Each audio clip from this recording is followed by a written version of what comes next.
In 1948, the State of Israel was proclaimed. Palestine was lost. 16 years later, in 1964, the Palestine Liberation Organization, or the PLO, was founded.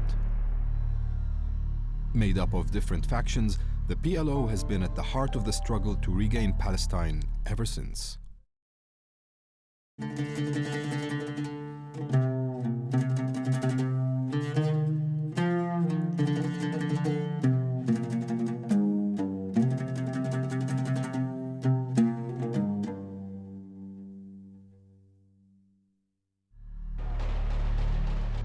Expelled from Jordan and then Lebanon, the PLO seemed to be running out of options. Forced into a corner, its leader Yasser Arafat soon found himself engaged in a fratricidal fight for the control of the PLO and for his life.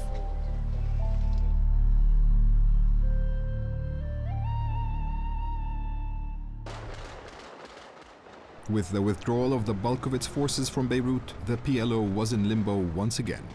Few Arab countries wanted to welcome thousands of Palestinian fighters.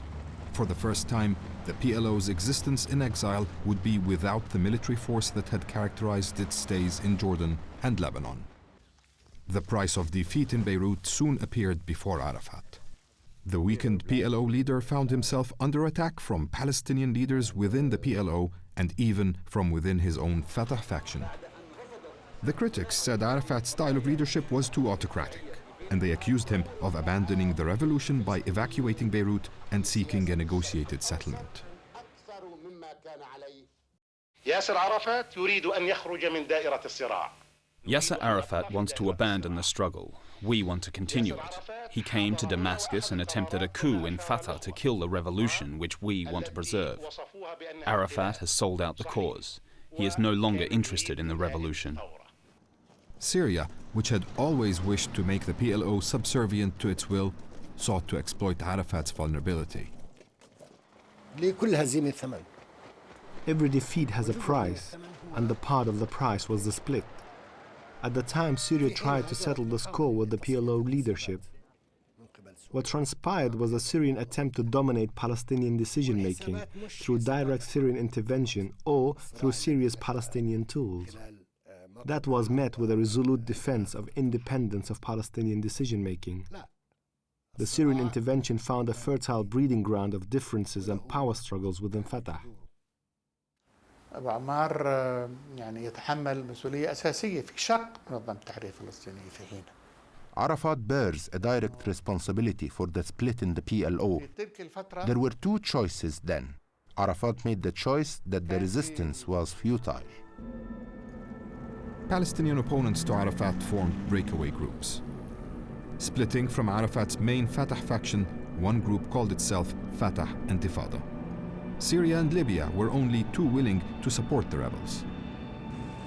The tensions within the PLO were rising. The battle lines of a fratricidal struggle were beginning to appear. للحقيقة أن مجمل المطالب التي تقدمت بها. Objectively speaking, in the beginning, the demands made to Arafat were just demands and possible to realize. I presented them to him. He said he could accept them, but he distrusted the intentions of his opponents. I conveyed his acceptance to Fatah Intifada. It was very obvious that they had no intention to arrive at an understanding. I was convinced that there was a conspiracy and that the split served the interest of certain Arab countries. It was a joint Syrian-Libyan decision. هنا بدأنا بالدعوة إلى الحوار مع فتح. We called for a dialogue to resolve the differences between both wings of Fatah. That was rejected by Arafat's opponents in Fatah Intifada. They thought they could take complete control of Fatah. On the other hand, Arafat's Fatah was initially receptive to our proposals. Arafat's arch-rival Abu Nidal quickly allied himself with the anti-Arafat faction. In April of 1983, at a meeting in Portugal, the Abu Nidal organization assassinated Issam Sartawi, a leading PLO moderate and Arafat representative who had been negotiating with Israeli doves. Israeli leader Shimon Peres, also in attendance, was left alone. أنا نفسي يوم من الأيام أكتب مقال. We caught Sartawi's assassin later on. I saw him in Tunis and I asked him why he hadn't also shot Perez. He said his orders were to kill Sartawi, only Sartawi. One day I hope to write an article about Abu Nidal and Sartawi. I will call it, who is a traitor, the murderer or the victim? The victim was innocent and honorable, a man who knew where his people's interests lay. But the murderer was a tool and a traitor. Abu Nidal discredited the Palestinian cause in the eyes of the world when in 1985, 2 of his European cells attacked Rome and Vienna airports, killing 18 and wounding 140 people. A CIA document at the time claimed that Abu Nidal had not attacked a single Israeli target that year.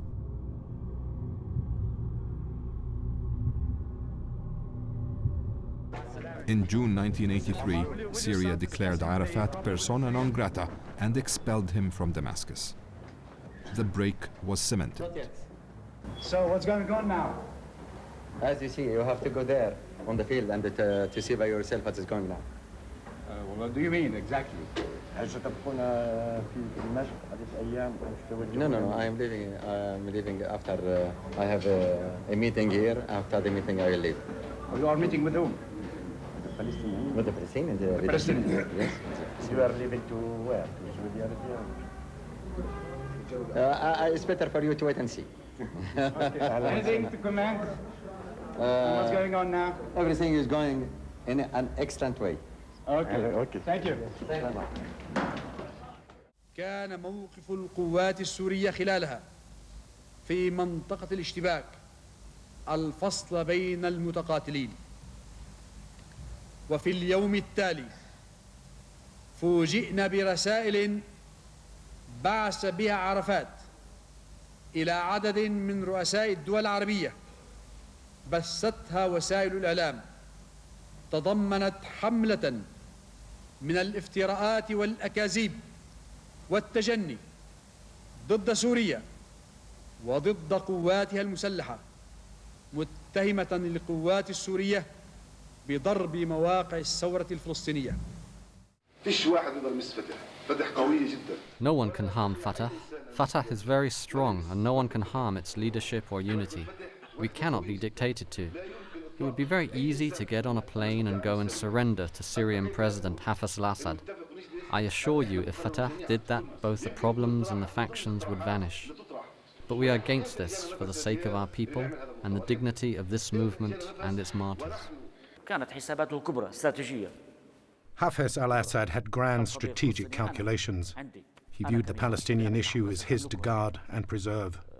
There is no such thing as the independence of Palestinian decision-making in the Syrian lexicon. Syria's foreign minister once told me so, and he added, Palestine is southern Syria. In July 1983, fighting broke out in the Bekaa Valley in Lebanon between pro- and anti-Arafat forces. Arafat now faced an armed revolt against his authority by pro-Syrian elements within the PLO. Arafat loyalists who had found their way back to Lebanon were besieged by the Syrian army and its Palestinian allies in the city of Tripoli in North Lebanon.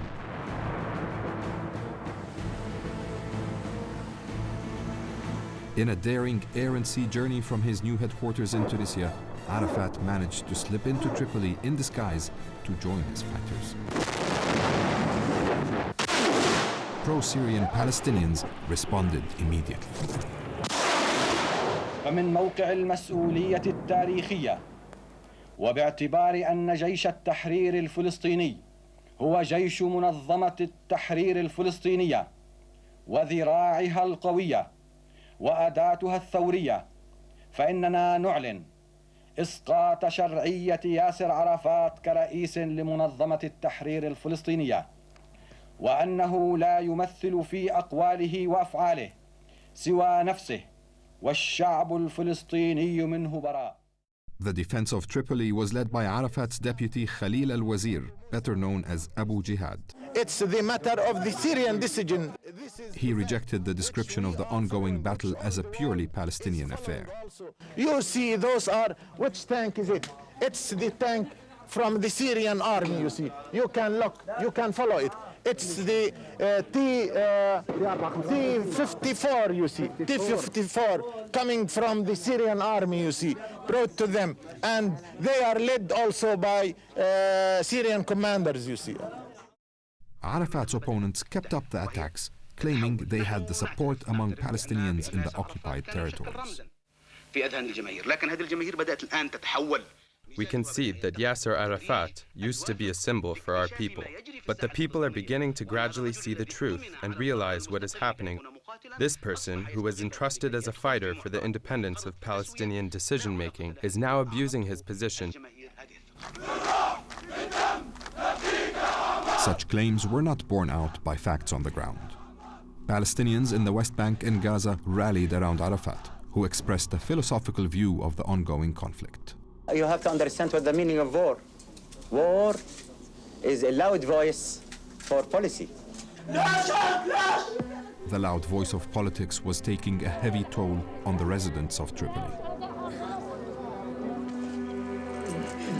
Faced with mounting pressure to end the conflict, Saudi Arabia's foreign minister traveled to Damascus and announced an agreement had been reached to end hostilities and evacuate Arafat's forces from Tripoli. We have reached an agreement here based on the two principles that all parties have agreed to. These principles were to prevent any destruction of the city of Tripoli and stop the fighting between the factions around Tripoli and call for the withdrawal of armed forces, Palestinian armed forces out of Tripoli. All these principles have been enunciated in this document. The United Nations made arrangements for Arafat and 4,000 of his fighters to depart the coastal Lebanese city on board 5 Greek ships.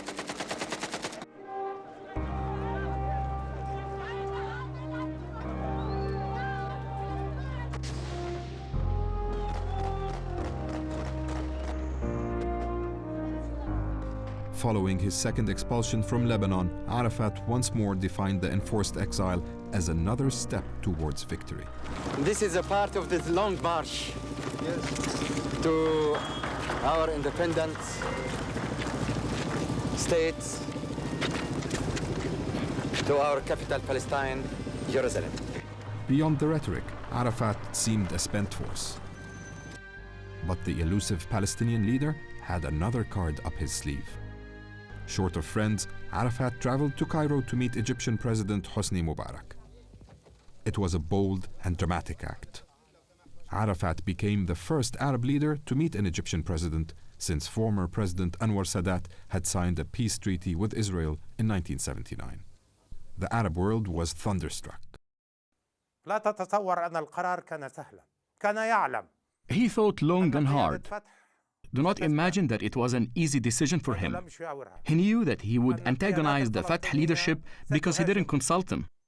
And he knew that Syria would brand him a traitor. In the end, as he always did, Arafat made the decision because he was convinced that it served the higher interests of the Palestinian people. But he was fully aware of the risks it entailed, and that the people who loved and supported him would find it incomprehensible. Arafat's visit was a diplomatic coup for Mubarak, and in subsequent years, Egypt would increasingly become the PLO's main patron. Arafat's opponents within the PLO accused him of betraying the Palestinian cause. Syria castigated him as a traitor. Under attack, Arafat sought political refuge with his former adversary, King Hussein of Jordan. Since the PLO's expulsion from Jordan, relations between the two leaders had always been uneasy. But Arafat and King Hussein now came together in an uneasy alliance. The king allowed the Palestinian parliament in exile to convene in the Jordanian capital Amman in 1984. This proved a lifeline to Arafat. His ability to convene the Palestine National Council with the required quorum allowed him to maintain the legitimacy of his leadership of the PLO. بحثنا عن مواقع لانعقاد المجلس لم نجد. We looked for locations to hold the PNC meeting. There were suggestions of holding it on board a ship. If that session of the PNC hadn't taken place, the PLO wouldn't have finished and Palestinian legitimacy lost. So in spite of our reservations, it was convened in Amman.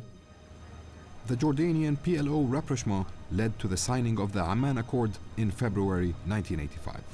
According to its terms, the PLO and Jordan would form a joint delegation to future negotiations for resolving the Arab-Israeli conflict. Syria opposed the accord and sought to exact retribution for Arafat's move. Once again, Lebanon was the battleground.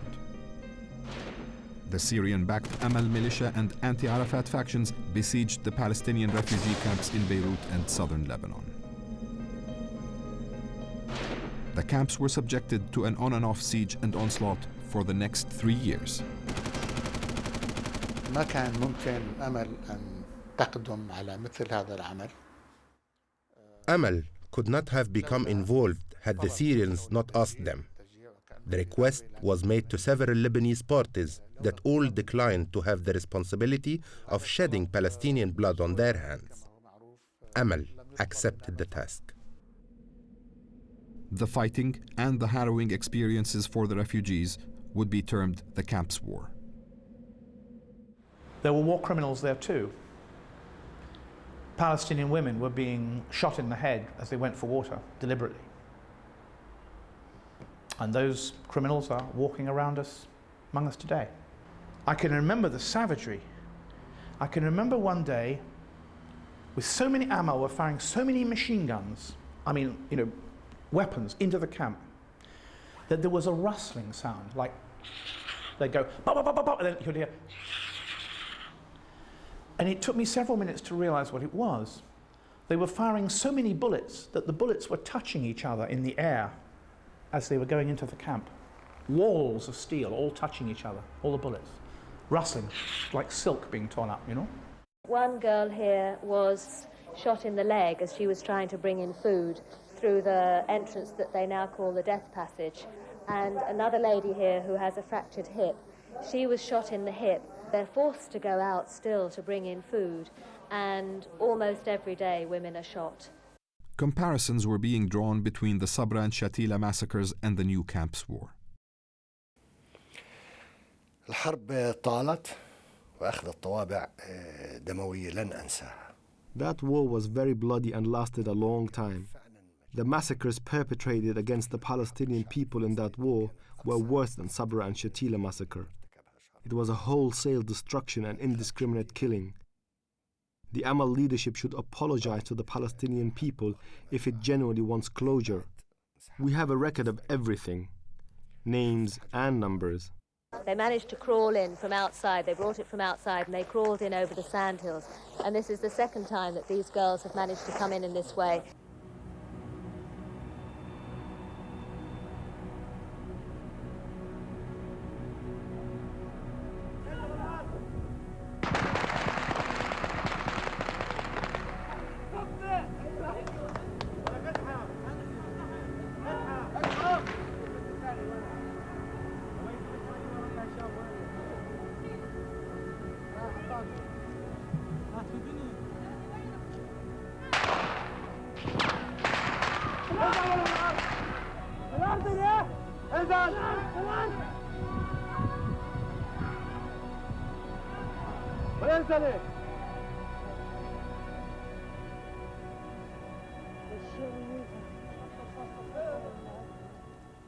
We feel that nobody is feeling what we are suffering here. It's just a siege to continue killing the people. I can't see any political future or any victories for those who are sieging the camp, or even we can say that our people inside the camp is not looking for victories, just looking for peace and to live in a secure, honorable life only. And I hope that the world around us can hear these words and try his best to help our people to lift this siege. Arafat suffered a further blow when Israeli warplanes raided his PLO headquarters in Tunisia killing 160 people.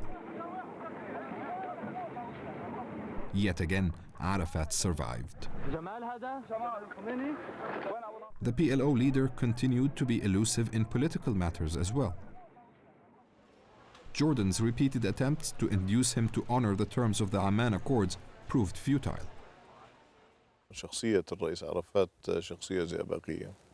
Chairman Arafat was a mercurial personality. He never kept any agreement he made with an Arab country if he found a more lucrative offer elsewhere. With the Amman Accords, he replaced the term confederation with the term twinning, as in twins. But this term has no basis in international law. It was the beginning of the end of the Amman Accords. ما كانش عرفات عنده النية القوية في أن يأخذ ذلك الاتجاه. Arafat had no real intention to commit to the agreement. It was more of a maneuver than a real attempt at finding a solution. I went to him to sign a document pertaining to the Amman Accords. He asked for some time to confer with the PLO leadership, left and didn't return. So we had a joke about him going missing. توجه جاد للتعاون والمشاركة الأردنية الفلسطينية في الحل السياسي. Having had enough, Jordan announced the abrogation of the Amman Accords almost 1 year after they had been signed. The Jordanians severely curtailed the activities of the PLO and expelled Abu Jihad. I was satisfied to hear this evening a statement that was made public by one of the members of the cabinet in Jordan that they intend to close 25 out of the 32 PLO offices in Jordan, to put more restrictions on the activities of the PLO in Jordan. We are not in one cage, as some are thinking. If we are in Lebanon or in Jordan having some problems, or in Syria, that will not put an end for the PLO or for our Palestinian struggle. We are still alive everywhere as Palestinian people. We are still alive in our occupied territories, facing the Israeli occupation. Despite Jordanian frustration, many Palestinians believed Arafat had accomplished a masterly stroke. اتفاق عمان ثبت إنه ياسر عرفات. The Amman Accords was a brilliant tactical maneuver executed by Yasser Arafat. He used it to gain some breathing space. He established relations with Jordan, signed the agreement, and then abrogated it. I was expecting this escalation from the Jordanian government. As for Arafat himself, he feigned ignorance as to what had gone wrong. But it seemed that in spite of all our efforts to cool down, they are insisting to make these troubles, which will affect indirectly or directly the Jordanian-Palestinian relation. But Arafat paid the price of his political maneuvering. At an Arab summit in Amman in 1987, King Hussein refused to receive the Palestinian leader at the airport. As well as this diplomatic snub, the Palestinian issue was relegated to the periphery of the agenda. Arafat departed, claiming he was satisfied with the results of the summit, but he appeared to have reached the limits of his tactical capabilities. But, as before, the PLO leader found a lifeline.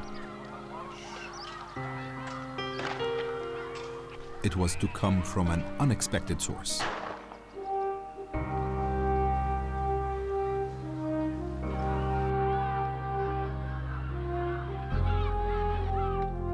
After decades of oppression, the Palestinians still living in the occupied territories were about to raise their voices.